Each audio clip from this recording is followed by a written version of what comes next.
భారత రాజ్యాంగం ఎంతో గొప్పదని దాన్ని రచించిన డాక్టర్ బిఆర్ అంబేద్కర్ మహనీయుడని మాదిగ జేఏసీ జిల్లా అధ్యక్షుడు మల్యాల మనోజ్ అన్నారు. బుధవారం ఆదిలాబాద్ పట్టణంలోని అంబేద్కర్ భవనంలో 76వ భారత రాజ్యాంగ దినోత్సవాన్ని ఘనంగా నిర్వహించారు.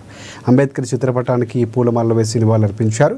రాజ్యాంగం కల్పించిన హక్కుల ద్వారానే రాజకీయ నాయకులు పదవులు అనుభవిస్తున్నారని అన్నారు. దీని ద్వారానే ప్రత్యేక తెలంగాణ రాష్ట్రాన్ని కూడా సాధించుకున్నామని తెలిపారు. అంబేద్కర్ గారి ఆశయాలను వర్ధిల్లాలి భారత రాజ్యాంగం, వర్ధిల్లాలి భారత రాజ్యాంగం, కొనసాగిద్దాం అంబేద్కర్ గారి ఆశయాలను, కొనసాగిద్దాం అంబేద్కర్ గారి ఆశయాలను, కొనసాగిద్దాం అంబేద్కర్ గారి ఆశయాలను, వర్ధిల్లాలి భారత రాజ్యాంగం. ఈరోజు తెలంగాణ మాదిగ జేఏసీ జిల్లా కమిటీ ఆధ్వర్యంలో రాజ్యాంగ దినోత్సవం జరుపుకోవడం జరిగింది.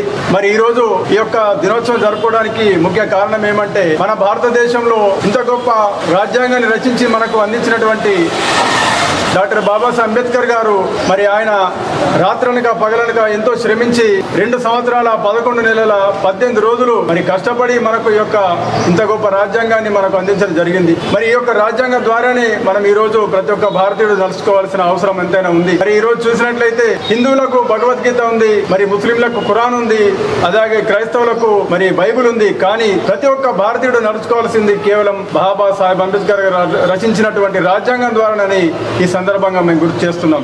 మరి ఈరోజు ఒక సామాన్య వ్యక్తి, ఒక సామాన్య కుటుంబానికి చెందిన వ్యక్తి మరి నరేంద్ర మోడీ గారు మరి భారతదేశ ప్రధానిగా ఉన్నారంటే దానికి కారణం అంబేద్కర్ గారు రచించిన రాజ్యాంగం అని గుర్తు చేసుకోవాల్సిన అవసరం ఎంతైనా ఉంది.